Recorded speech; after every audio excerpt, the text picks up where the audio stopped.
오늘 말씀의 제목은 범사에 감사하라. 우리 다 같이 범사에 감사하라. 오늘은 추수감사주일입니다.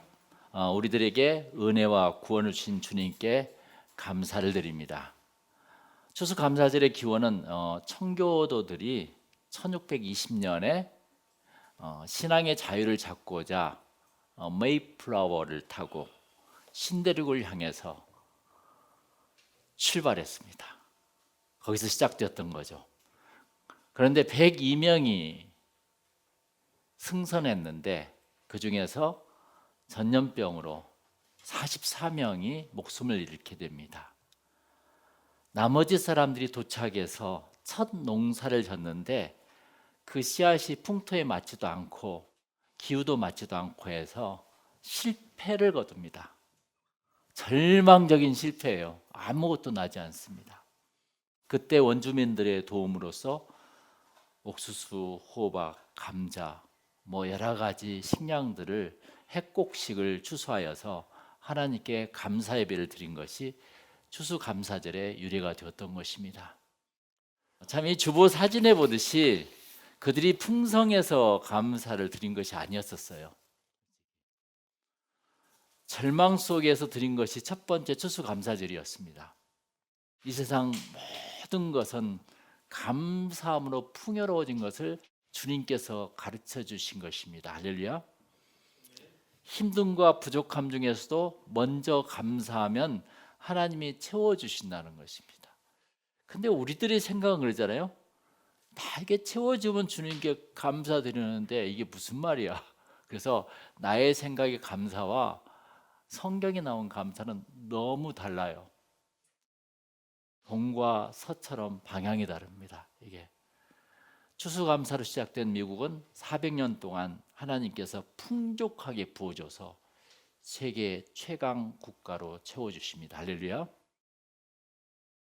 그래서 부족함에도 불구하고 하는 감사가 진짜 감사라고 성경에 나와요. 언제 성경에서 풍성한 사람들이 감사한 것 봤었어요? 나사로와 부자 이야기에서 그 부자가 감사한 것 봤었어요? 자기 혼자 흥청망청 즐기고 살았지. 예수님에게 찾아오는 관료 부자가 너의 모든 소유를 나눠주라 했을 때 나눠줬습니까? 그냥 가버렸지.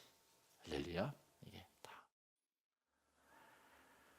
감사는 모든 상황을 축복으로 바꿔요. 이것이 범사에 드리는 감사의 힘입니다.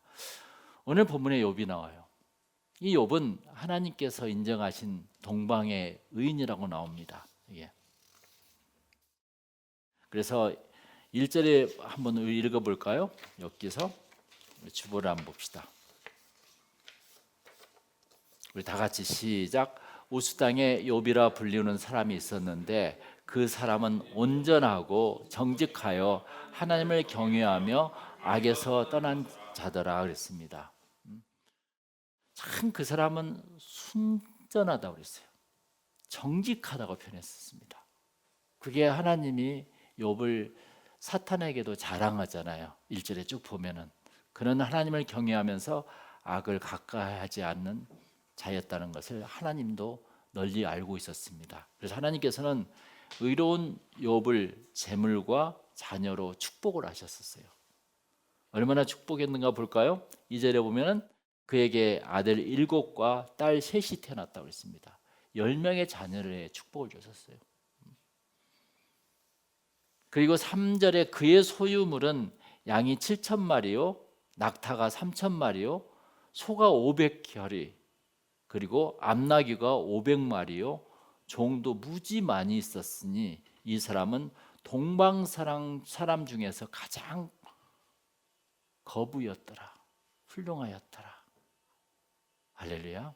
하나님께서 그렇게 축복을 주신 거예요. 그런데 어느 날 갑자기 엄청난 재앙이 불어닥칩니다. 욥에게. 그 많던 재산이 한순간에 사라지고 10명의 자녀를 하루아침에 잃게 됩니다. 게다가 욥은 자신의 건강마저 잃게 돼요. 그게 1장에 쭉 나와 2장까지 마지막으로 믿었던 아내마저도 하나님을 욕하며 저주하더니 아마 떠나버렸겠죠. 다 잃었던 거예요. 친구들에게까지 조롱과 비웃음을 당하게 됩니다. 그게 욥이에요. 욥은 자식도 재산도 명예도 건강도 친구도 아내도 모두 그의 곁을 떠나버리는 비참한 순간을 경험하게 되는 것이에요. 여러분들이라면 어떻게 했겠습니까? 이런 상황 속에서. 그러나 욥은 흔들리지 않았었어요. 그게 오늘 가장 큰 본문의 욥기서 1장 20절부터 21절까지예요. 우리 다시 한번 읽어봅시다. 욥이 일어나 겉옷을 찢고 머리털을 밀고 땅에 엎드려 예배하며 이르되 내가 모태에서 알몸으로 나와 싸운즉 또한 알몸이 그리로 돌아가올지라. 주신 이도 여호와시오 거두신 이도 여호와시오니 여호와의 이름이 찬송을 받으실지니라 하고 그랬습니다. 할렐루야. 욥은 모든 걸 잃어버렸어도 하나님을 향한 사랑과 믿음은 절대 변하지 않았다는 거예요. 참 이 설교를 제가 하지만 제 자신은 부끄러워. 저는 변했을 거예요, 솔직히. 어떻게 욥은 이렇게 변하지 않을 수가 있을까? 그래서 제가 원래 욥기서 설교를 거의 안 해요. 제가 할 수 없기 때문에. 그런데 오늘은 당당하게 들고 나왔어요. 하나님께서 축복을 주실 거라고 믿고. 할렐루야. 예. 주신 이도 여호와시오 거둔 이시도 여호와시오니 여호와 이름이 찬송을 받으실지어다. 이렇게 했습니다. 여러분 그렇게 할 수 있어요? 이런 상황에서?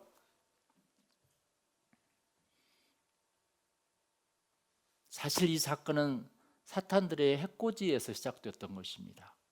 사탄은 욥의 신앙이 하나님이 주신 소유물 때문에 좋은 것이지 모든 축복을 거두어가 보세요. 그의 신앙도 포기할 것이라고 하나님께 대듭니다.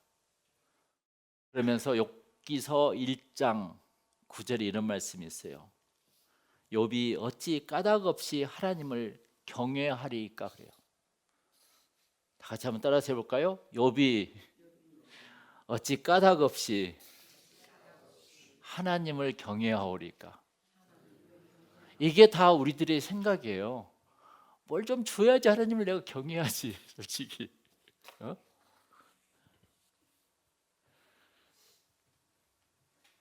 그러나 하나님께서는 욥은 절대로 그럴 리가 없어. 이렇게 분명히 이야기합니다. 사탄에게 그 소유물과 자녀들을 마음대로 할 수 있는 권리를 부여해 줘 버립니다. 그러니까 사탄이 다 뺏어가 버리는 거야, 전부 다. 결국 사탄이 욥에게 시험했던 해코지들은 결국은 욥이 마음의 변화가 없음으로 인해서 헛수고로 끝나 버린다는 것이 욥기서의 말씀입니다. 여러분, 우리는 여기서 뭘 알 수 있을까요? 진정한 신앙은 조건이 없는 신앙이에요. 할렐루야. 한마디로 무조건적인 신앙이에요. 진정한 감사는 여기에서 무조건적인 감사라는 것입니다. 그것을 사도 바울은 범사의 감사라고 말했던 거예요.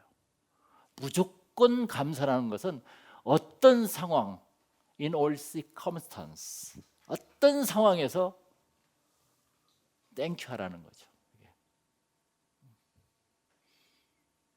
예수를 믿으면서 참 이럴 수 있을까? 우리는 생각하지만은 저는 이런 분들을 많이 봤습니다. 교회에서 진짜. 마음을 비우고 자신의 모든 것이 하나님께로부터 왔음을 고백할 때 우리들은 무조건적인 감사를 할 수가 있습니다. 할렐루야. 모든 거 하나님께서 와. 이것이 범사에 감사하는 첫 번째 길이에요. 모든 것이 하나님께서. 내가 가지고 누리는 모든 것이 내 능력이 아니라 내 수고로 인한 것이 아니라 하나님께로부터 왔음을 인정하는 사람만이 무조건적인 감사, 범사에 감사할 수 있다는 것입니다. 할렐루야. 이게 성경이 가르쳐준 감사예요. 우리들의 생각과 너무 다르잖아요.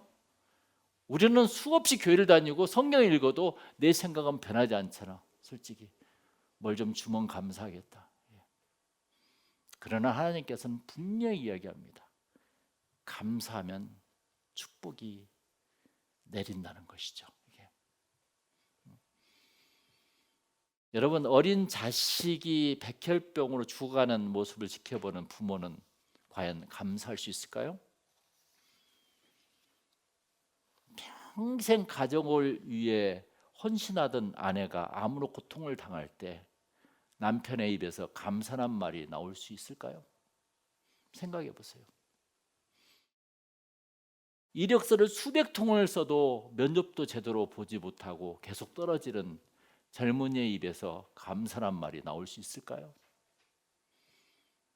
사업을 시작해 보지만은 생활비는 고사하고 가게 렌트도 해결 못하고 빚이 눈덩이처럼 불어날 때 가게 주인에게 감사라는 말이 나올 수 있냐고요.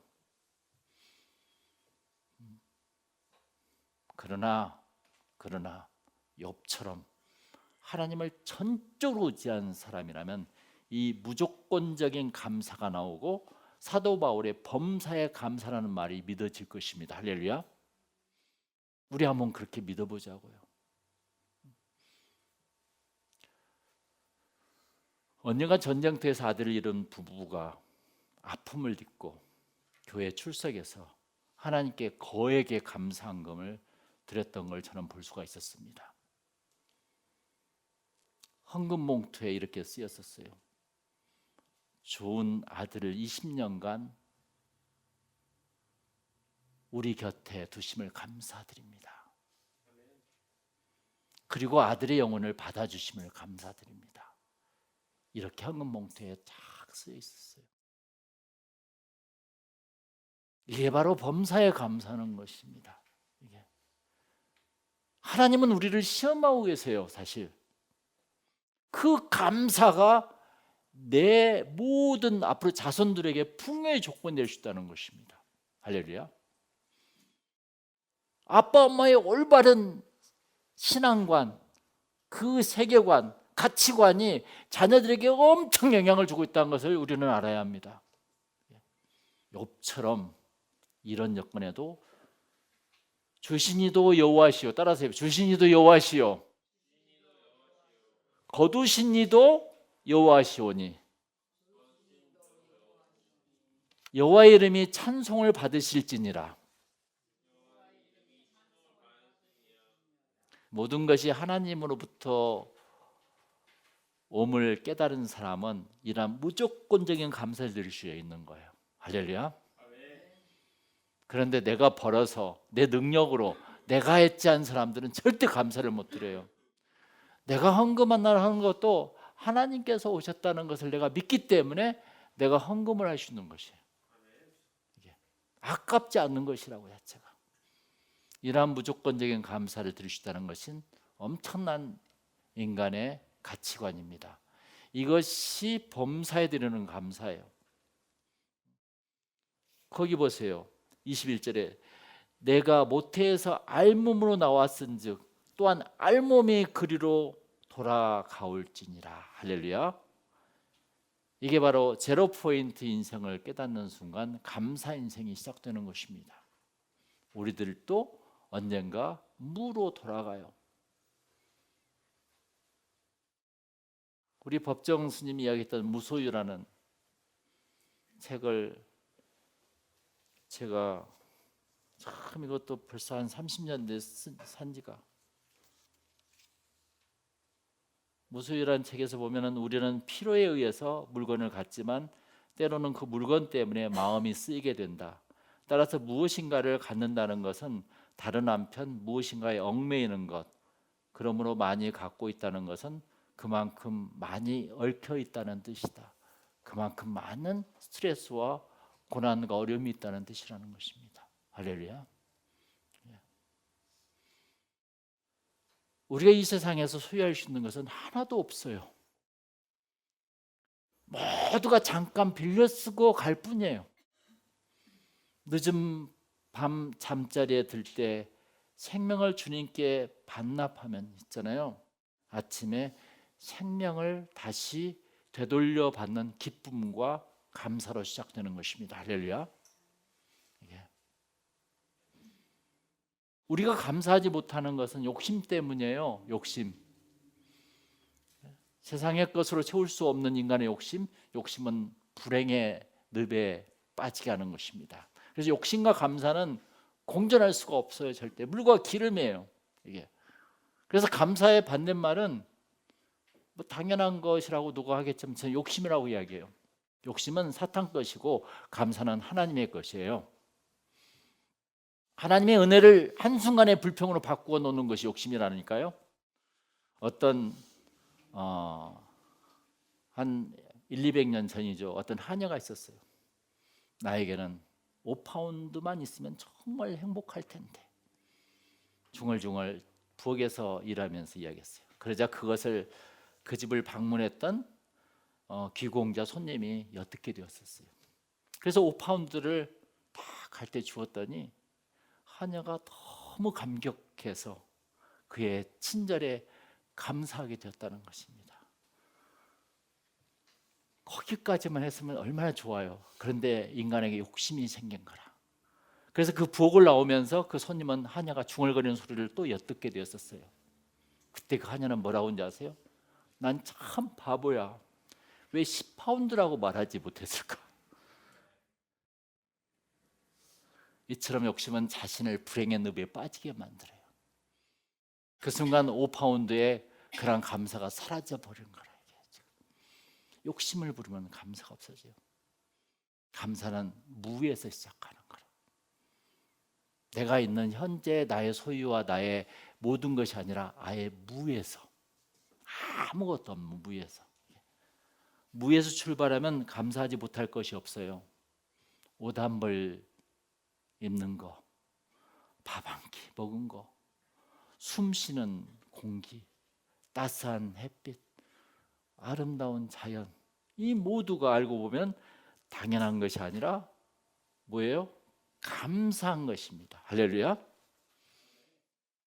옛날에 제가 그 참 재밌게 읽었던 책이 있었어요. 다 쓰고 죽어라. 그 책이 베스트셀러로 20년 전에 있었던 책. 다 쓰고 죽어라. 뭘 그렇게 그걸 물려주려고 하느냐. 다 쓰고 주고 다 그 모든 것들을 다 그냥 그 도네이션 하고 다 쓰고 다 죽어라 이거야 한마디로. 근데 우리에게는 욕심이 많아가지고 그걸 조금이라도 더 가져가지고 다 자녀한테 물려주고 또 뭐 하려고 내가 가지려고 하다 보니까 인간에게는 이 감사가 없어지는 거라 한마디로. 여러분 주보를 한번 보세요. 탈무드에서 아카비의 예화가 나와요. 원래 탈무드는 유대인의 한마디로 율법서 중에서 토라와 탈무드는 쌍벽입니다. 근데 우리는 토라는 성경에 정경에 나오지만 탈무드는 정경에 나오지 않습니다. 그래서 토라는 원래 가르친다는 뜻이에요. 그리고 탈무드는 뭐예요? 배운다는 뜻이에요. 그래서 토라와 탈무드를 같이 유대인들은 항상 같이 공부합니다. 그런데 거기에 놀라운 이야기들이 무지무지 많아요. 탈무드에는. 그렇게 어렸을 때부터 놀라운 이야기들을 듣고 유대인들이 자라는 거예요. 그게 가치관 형성에 토라와 함께 엄청난 뜻을 주는 거죠. 그래서 아카비의 예화를 보면 탈무드의 한 예화를 소개해 드리겠습니다. 랍비 아카비가 나귀를 타고 자기를 지켜줄 개와 어둠을 비추는 등장과 유대 경전 토라를 가지고 먼 길을 여행하게 되었습니다. 날이 저물어 한 마을에 들어가 잠을 청하자 마을 사람들이 모두 거절했습니다. 그래서 그 아카비는 모든 것을 좋게 하시는 하나님이 더 유익하게 하실 거야 굉장히 긍정적으로 생각하면서 그는 오히려 감사하며 마침 헛간 하나를 발견하고 거기서 밤을 지새우기 시작했습니다. 그러나 잠이 오지 않아 토라를 읽으려고 등잔을 탁 켰더니 그때 갑자기 바람이 슉 불더니 등잔불이 다 꺼져 버렸습니다. 그는 하나님이 더 유익하게 하실 거야 하면서 감사하며 잠을 청했습니다. 이번에는 사나운 짐승의 울부짖는 소리에 나귀가 놀라서 멀리 도망쳐 버렸습니다. 늑대들이 또한 나타나서 개를 물어 죽였습니다. 그에게 남은 것이라고는 그 밤중에 토라뿐이 없었어요. 그러나 그는 이렇게 생각했대요. 하나님이 더 유익하게 해주실 거야 하면서 다시 감사했다는 것입니다. 이튿날 아침 날이 밝아 그는 짐을 챙겨 마을로 들어갔습니다. 그런데 전날 밤 도적대가 습격하여 마을은 쑥대밭이 되었고 사람들은 모두 죽임을 당하는 끔찍한 일이 일어났던 것입니다. 자, 보세요. 만일 바람에 등잔이 꺼지지 않았다면,